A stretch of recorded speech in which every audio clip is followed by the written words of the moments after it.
Bien, una nueva clase sobre cultura, comunicación y educación. Hoy vamos a ver el texto de Sarmiento a los Simpsons de Inés Dussel, que lo escribió junto con Marcelo Caruso. Inés Dussel es una pedagoga argentina de relevancia, realmente trascendente, importante, y por eso vamos a ver este texto. Vamos a trabajar el primer capítulo, que es cultura y escuela. Sé que nos viene perfecto porque justamente aborda nuestro objeto de estudio. Así que es un texto interesante. Sé que muchas alumnas de años anteriores lo tienen, lo vengo trabajando hace varios años. Así que si a alguna persona le falta y no lo encuentra en internet, ponen de Sarmiento a los Simpsons de Inés Dussel.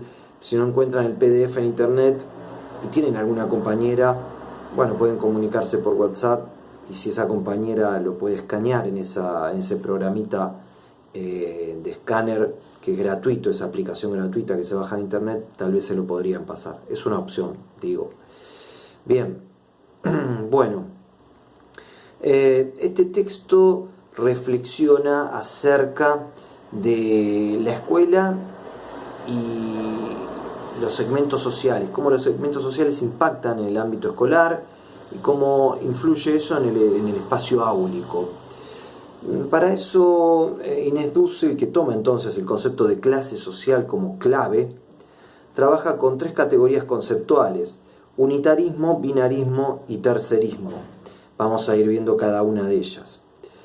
Cuando ella refiere a unitarismo, está pensando sobre todo en un análisis de lo que son los últimos siglos, desde la constitución de la escuela moderna, como la conocemos a partir de Comenio, que tiene algo así como entre 2 y 3 siglos de antigüedad. En Argentina mucho menos, porque 100 años después, con las ideas de Sarmiento, traemos la escuela laica, gratuita y obligatoria a nuestro país, así que tenemos menos de 2 siglos de escuela, tal como la conocemos en la actualidad. Ella plantea que, digamos, que los movimientos que nosotros vimos, iluminismo y romanticismo, coinciden en algo. Va a parecer como que a priori estoy cayendo en una contradicción, porque cualquiera de ustedes podría decirme, bueno, pero vimos al iluminismo y al romanticismo como movimientos antitéticos. Pero Inés Dussel elige unificarlos en una categoría conceptual, que repito es la de unitarismo, porque ninguno de los dos movimientos diferenció entre clases sociales. El iluminismo dijo para todos, pero a escala planetaria, para todos los mismos conocimientos de las ciencias y las artes, y solo los conocimientos académicos, sin diferenciar clase social. Y el romanticismo planteó, no, bueno, al seno de una cultura, de una nación, de un pueblo, que todos se formen en los conocimientos científicos y artísticos, pero también en los que no son científicos ni artísticos y que también tienen relevancia social. Pero también al seno de ese mismo pueblo o nación, de ese mismo país, no diferencia el romanticismo entre clases sociales, sino que propone para todos lo mismo. Entonces, Inés Dussel dice, bueno, la verdad es que en la escuela decimonónica realmente no se veían diferencias entre clases sociales, como sí sucedió sobre todo con el avance fortísimo del capitalismo. Con el avance del capitalismo sí se empiezan a marcar diferencias entre clases sociales sumamente notorias. Y allí retomamos a un autor, Karl Marx, que sé que lo conocen, que lo vieron en otras materias. Vamos a retomar su matriz de pensamiento, pero de forma muy cortita, porque sé que ya lo han estudiado. Karl Marx, en 1867, para ser exacto, escribe su obra cumbre, no la única, pero sí su obra más trascendente, que se llama El Capital. Bueno, en uno de sus 3 tomos, en el primero, lógicamente, empieza a desandar el camino en donde indica que tanto, los dueños de los medios de producción, que son los burgueses, son aquellos quienes dominan a un segmento social que es la fuerza laboral, el proletario, la clase obrera, como quieran denominarlo. Él utiliza esa sinonimia para referirse al mismo segmento social, son explotados entonces por los primeros, por los que son los dueños de los medios de capital. Y entonces se marca una diferencia tajante, taxativa, en las sociedades entre dos clases sociales, ya no una. Con Marx, es cierto que hay autores que vienen pensándolo anteriormente, pero sobre todo con Marx se marca la división de clases tajantemente.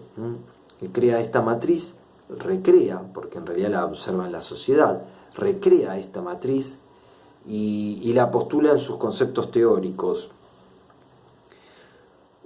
Casi un siglo después va a ser Pierre Bourdieu, un sociólogo francés, quien lo va a retomar y va a hacer una sociología de la educación, un estudio de sociología de la educación, en su libro La reproducción, que escribe con un coequiper que se llama Jean-Claude Passeron. En ese libro, en La reproducción, Bourdieu retoma la matriz binaria de Karl Marx. Cuando digo binario, por supuesto, aunque parezca redundante, lo voy a marcar, porque se piensa en dos, en rigor en dos clases sociales, burguesía y proletariado. Y entonces Bourdieu reactualiza a Marx casi un siglo después, pero para pensarlo en el campo de la educación, que no fue objeto de estudio de Karl Marx. Apenas si lo nombró, lo retomó, pero no hubo estudios en profundidad. Bueno, Bourdieu se propone hacer un estudio de sociología de la educación, tomando como objeto de estudio a la escuela en profundidad.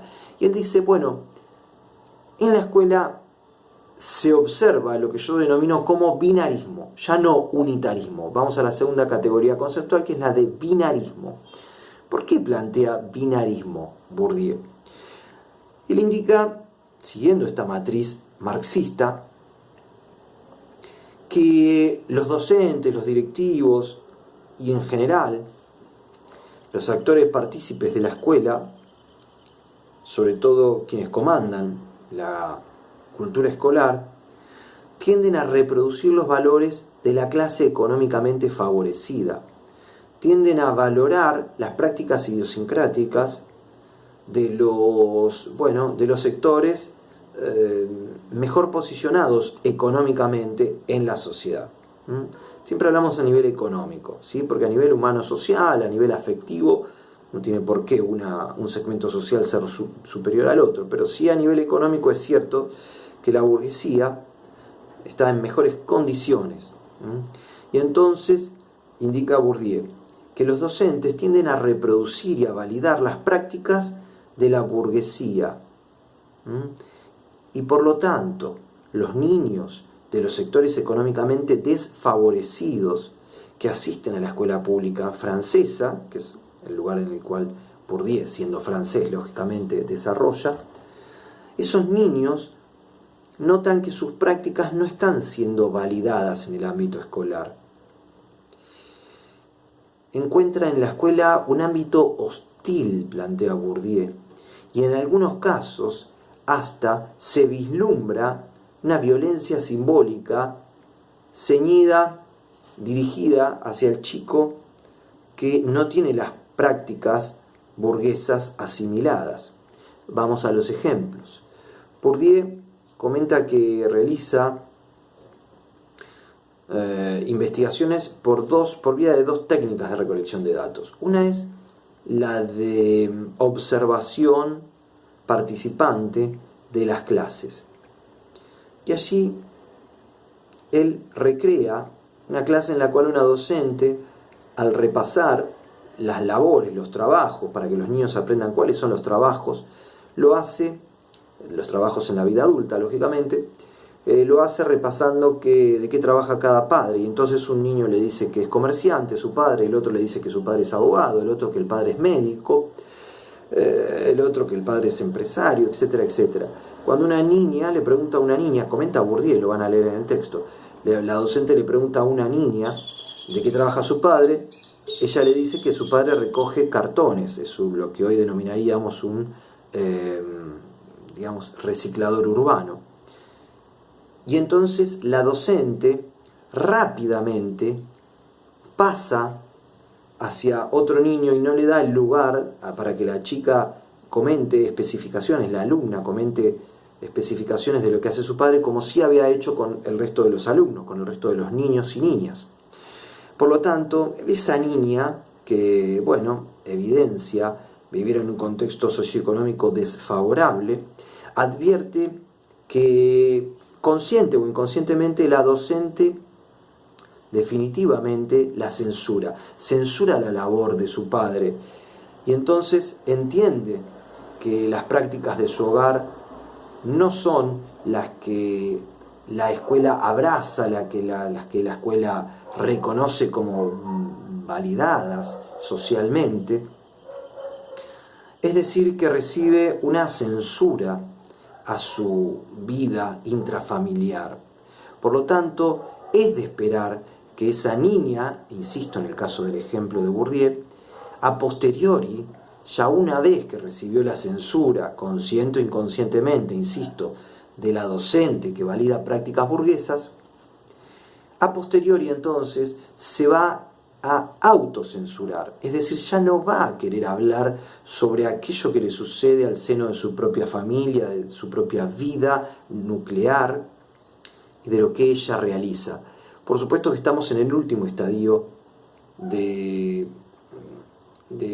prácticas nefastas en la escuela, que ya no es solo la censura, sino la autocensura, cuando el niño se autocensura, cuando ya en rigor no tiene tendencia, debido a esa violencia simbólica y esa hostilidad que percibe en el ámbito educativo, el niño o la niña ya no quieren comentar qué es lo que les sucede y se autocensuran, se refugian en sus propias cavilaciones, quedan ensimismados en sus propios pensamientos y entonces ya no participan. Justamente todo lo contrario que, no solo desde mi cátedra, sino que desde todas las cátedras, estoy seguro, desde el Instituto 113, postulamos como inválido y bueno, por el contrario, lo que postulamos es la inclusión, el hecho de abrirnos a poder escuchar qué es lo que trae ese otro niño para comentarnos, o niña o adolescente, y a compartir y a intercambiar. Entonces, lo que está observando Bourdieu es todo lo contrario de lo que para él sería un ideal educativo, dado esa censura y posterior autocensura. También lo observa este binarismo, este impacto determinante en el ámbito escolar entre los que traen un tipo de práctica social y los que traen otros, y la escuela y el docente optando por una práctica, por un tipo de forma de vida que es la económicamente favorecida, y bueno, invalidando otra. En ese tipo de impacto, Bourdieu dice que cuando aplica el análisis de contenido y de discurso a los libros de texto, observa que se reproducen los valores de un segmento social que, adivinen ustedes, lógicamente también es el de la burguesía. Entonces dice Bourdieu, la escena se reproduce de esta manera en el libro de texto. El padre está vestido de traje y corbata con un maletín, saluda a su esposa, que es ama de casa y que tiene todos los inconvenientes, todos los problemas económicos, inconvenientes económicos ya solucionados, y entonces ese hombre se va a trabajar. La madre no tiene mayores inconvenientes porque no tiene que salir a afrontar la vida, porque tiene, digamos, el ingreso económico, ya que las subsume de todas esas problemáticas, y entonces cómodamente se recuesta en el sillón de su hogar mientras los niños salen a jugar a un parque paradisíaco, que no está en todos los barrios. Preferentemente esa familia tiene que tener 2 niños, un nene y una nena, para conformar entonces la familia típico tradicional burguesa. Cuando los niños de los sectores económicamente desfavorecidos entran en contacto con ese tipo de libros de texto, entonces advierten que su realidad tampoco está validada, tampoco entra en juego en esa coyuntura, en ese contexto, en esa realidad que elige reproducir la escuela tradicional. Por lo tanto, también se va a autocensurar advirtiendo que su práctica, que su modo de vida, que su realidad inmediata de aquello que lo circunda, entonces no tiene la venia de la escuela. Por lo tanto, Bourdieu plantea que evidentemente en la escuela pública, se reproduce la asimetría propia de la sociedad capitalista actual, entre unos que entonces encuentran más comodidad en el ámbito educativo y más cercano a sus propios intereses y valores, y otros quienes justamente no les sucede todo eso y por el contrario tienden a alejarse, ¿sí? O a percibir ese, insisto con esta frase que es de Bourdieu, no mía, ese clima hostil en el ámbito educativo escolar. Por lo tanto, Bourdieu hace una denuncia simbólica a esta coyuntura, a esta situación que en nada favorece el desarrollo de la vida educativa escolar. Entonces, Inés Dussel trae a cuento todo este planteo para justamente indicar que aparecen diferentes segmentos sociales en la sociedad, diferentes clases sociales que pugnan por imponer sus propios intereses y hay una colisión. En esa colisión algunos son beneficiados y otros evidentemente son perjudicados. Ya dijimos quiénes y hemos dado varios ejemplos, varias ejemplificaciones siguiendo a Pierre Bourdieu. Ahora bien, Inés Dussel no se queda en esa lógica de binarismo en la cultura, porque ya a fines del siglo XX, y podríamos actualizar el texto nosotros y decir principios del siglo XXI, dado que este texto es de 1995, pero perfectamente lo podemos llevar al siglo XXI, sobre todo con el avance de Internet y las redes sociales, la televisión por streaming, y bueno, el uso digamos, constante del teléfono celular con conexión al mundo, vamos a decir, al globo, podemos entonces reactualizar la categoría de tercerismo y educación que propone Inés Dussel. ¿Qué plantea en esa categoría conceptual? Bueno, precisamente que los medios de comunicación, podríamos nombrarlos históricos, ya del siglo XIX como el periódico, las revistas, el cine, en el siglo XX la radio, la televisión y por supuesto Internet con todas sus posibilidades, plantean otra lógica. Inicialmente Inés Dussel va a decir que el tercerismo corresponde a tres clases sociales, clase baja, media y alta, que nos ha enseñado la sociología clásica. Pero en rigor, ella plantea que los medios de comunicación rompen abruptamente con esa lógica estructural de clase social y empiezan a concebir productos audiovisuales para diferentes segmentos sociales, mucho más parcelados que los que propone la sociología clásica, ¿no? de tres clases sociales. Y cuando hablamos de esa parcela decimos que los medios de comunicación envían mensajes a diferentes destinatarios. Receptores somos todos, pero destinatarios son aquellos quienes van a consumir ese producto y que entonces eso también impacta y se ve arraigado en la cultura escolar. Vamos de a poco. Es evidente que si vemos la publicidad de, no sé, un auto de alta gama, 0 kilómetros, viajando por una ruta paradisíaca, podría ser la ruta de los 7 lagos, que alguna vez se escogió para hacer ese tipo de comerciales, en el sur de nuestro país, entonces, en la Patagonia, en la zona patagónica, entonces todos somos receptores de ese mensaje, todos podemos ver a ese ejecutivo, ese hombre vestido de ejecutivo, o esa familia tipo tradicional, con su esposa al lado y el niño y la niña atrás, con los cinturones de seguridad puestos, viajando cómodamente en ese vehículo, esa publicidad sumamente patriarcal, porque el que maneja es el hombre. Entonces podemos ver esa publicidad, todos somos receptores, pero no todos somos destinatarios, porque probablemente yo no pueda comprar un auto de alta gama, un Mercedes-Benz, no tendría que hacer publicidad, pero para entenderlo, o un BMW, un Audi, o bueno, en fin, un auto de alta gama. Evidentemente, por más que la mire y que digamos me ponga a soñar y a fantasear con ese vehículo, si es un vehículo de alta gama, una Ferrari, no lo voy a poder comprar, está bien, ni muchos de nosotros. Entonces los medios de comunicación segmentan públicos, si bien envían esa publicidad a todos los receptores, también diferencian destinatarios y arman toda una coyuntura en el spot publicitario, todo un armado, toda una construcción dirigida a aquellos quienes van a poder comprarlo y que se sientan identificados con ese tipo de publicidad. ¿Está bien? También sucede no solo con las publicidades, con los contenidos de los programas. Fíjense ustedes, por ejemplo, tomemos los dibujitos animados. En los dibujitos animados la industria, que sobre todo es estadounidense, segmentó y seleccionó las diferentes edades de los niños para armar diferentes productos. Así pues, de 0 a 3 años van a haber dibujitos animados muy acotados a movimientos, muy poca verbalización y sobre todo muchos colores. Recuerdo de la época que criaba a mis niños, estaba de moda un dibujito que se llamaba Pocoyo, que justamente eran animales, preferentemente animales, un elefante violeta, un pato amarillo furioso, para que los niños pudieran ver los colores y los movimientos, todavía sin aventura, ¿no?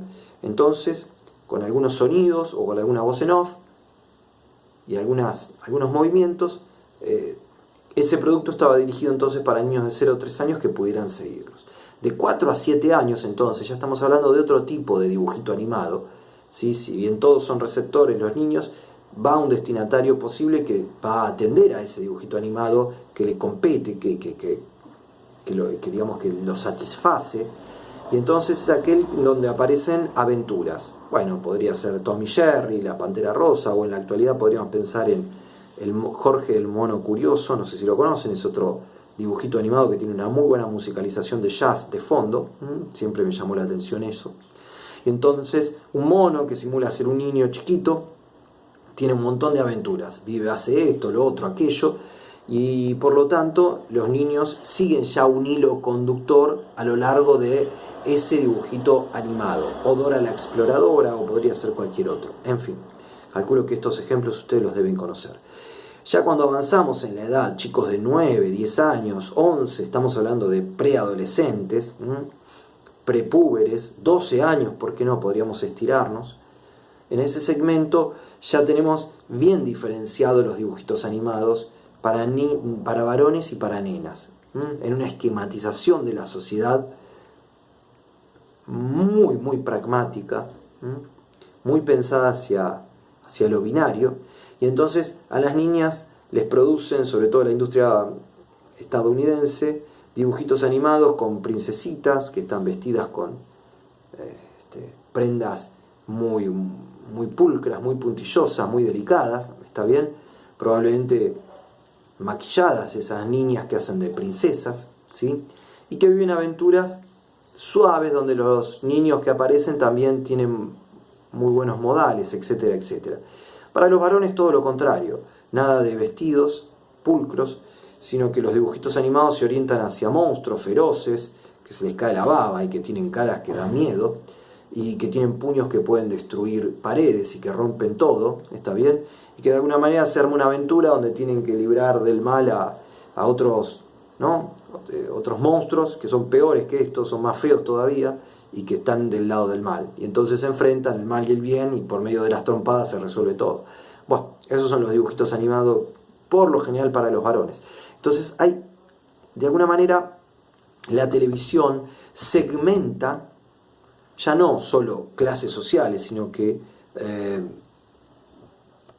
digamos, nichos, así se lo denomina, nichos de público, segmentos de público, que eso después, en todo caso, va a aparecer y va a impactar en el ámbito escolar. El texto se llama De Sarmiento a los Simpsons, porque seguramente todas conocen el dibujito de los Simpsons, todas y todos, por ahí tengo algún alumno también, no lo sé, así que puedo comentarlo de esta manera.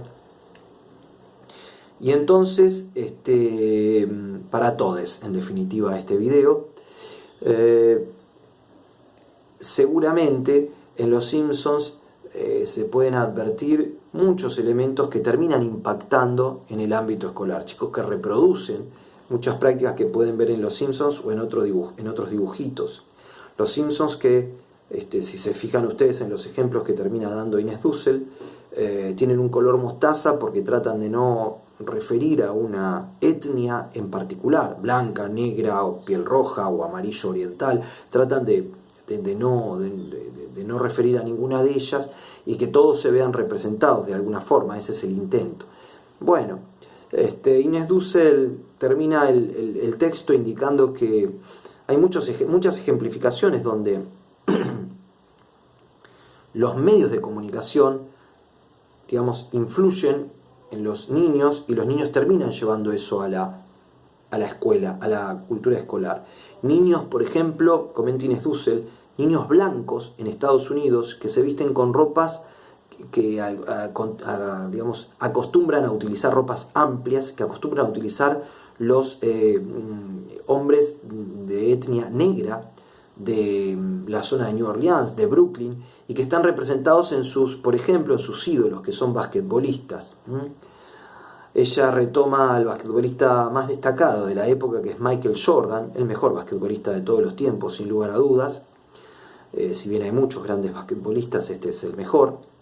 Y entonces no lo toma por casualidad, sino que en los 90 Jordan fue un impacto trascendental y cambió la lógica de las prácticas estadounidenses. Insisto, hubiese sido inimaginable que en los años 90, por favor hagan el ejercicio de interpretación, estamos en Estados Unidos, afortunadamente en Argentina no existe este racismo tan marcado, pero en los años 90 se rompe la estructura de que los negros están apartados y los productos audiovisuales que van a la escuela son para blancos, dado que el máximo ídolo de la sociedad norteamericana es un negro. Con mucha felicidad lo digo, ¿no? Michael Jordan, que rompe todas las lógicas. Entonces los niños blancos se quieren parecer a este superhombre que es negro y que es superior a los blancos, muy superior a los blancos, y se transforma en el máximo ídolo de los niños. Entonces los niños blancos que ven en sus padres blancos tal vez ciertas deficiencias y ven en un hombre negro a un superhombre, a un ser superior, y esto ha sucedido. Sé que ustedes no lo vivieron, pero en los 90 esto ha sucedido. Michael Jordan era la figura de todas las publicidades, se había impuesto algo así como Usain Bolt, el hombre más rápido del mundo en la actualidad, pero todavía más impactante. Y entonces los niños llevan a la escuela, al ámbito escolar, francés, estadounidense, argentino, ¿por qué no?, estas prácticas que ven en la televisión. Sobre todo, bueno, el ejemplo de Michael Jordan. Hay otros ejemplos en el propio texto. Entonces, el de Michael Jordan es trascendental, incluso es más impactante que el de los Simpsons, porque en definitiva atraviesa a todas las etnias y todos los niños entonces se nuclean en torno de este, bueno, basquetbolista, superador de todos los niveles, que por lo cual entonces todos quieren hacer exactamente lo mismo que él. Esto es lo que sucede y que se vislumbra en la escuela de los años 90, producto de la inserción de los medios de comunicación en la cultura escolar. La inserción no solo porque la docente pueda llevar un video para compartir con los niños, sino porque los chicos traen la televisión y la disponen en el ámbito escolar. Y entonces el docente, ¿qué tiene que hacer? Tiene que retomar aquello que el niño trae de la cultura televisiva, y no solo quedarse con eso, por supuesto, sino que reapropiarla para luego llevarla a algunos conocimientos y a algunos contenidos pedagógico-curriculares. Pero lo que dice Inés Dussel es que es inevitable que la escuela sea receptora de estas prácticas que provienen de la televisión y, agrego yo, de internet y las redes sociales. ¿Está bien? Bueno, lo que me gustaría, si bien lo voy a poner en el foro, es que puedan hacer una reflexión libre, teórica, de un par de párrafos, no mucho más, 10 líneas, 15 líneas, como máximo, 10 líneas si quieren ustedes, sobre cómo observan ustedes que la cultura mediática, esto que Inés Dussel le ha planteado como tercerismo, impacta en la vida escolar actual del conurbano bonaerense, de la realidad que observan ustedes.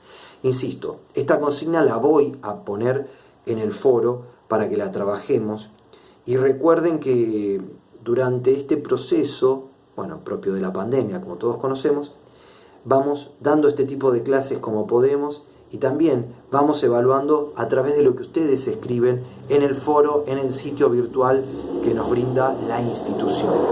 Así que responder a las consignas y hacerlas, manifestarlas, en todo caso materializarlas en el foro, escribiendo ello, es una manera que tenemos los docentes de evaluar, dado que ningún docente va a ir a golpear las casas de ustedes a evaluarlo, sobre todo porque tampoco podemos salir, lógicamente, como el resto de la sociedad. Así que bueno, estamos pisando los 30 minutos, bueno, nos vamos a pasar de los 30 minutos de video. Me parece que fue bastante extensa la clase de hoy. Y bueno, primero a ver el video y luego a resolver la actividad en el foro. ¿Está bien? La seguimos en el foro, en nuestro propio sitio virtual, que es donde tenemos que hacer nuestras tareas. Bueno, a los 30 minutos les digo chao. Cuídense, sigan haciendo la cuarentena, que de esto salimos entre todos. Apoyemos a nuestras autoridades. Chao.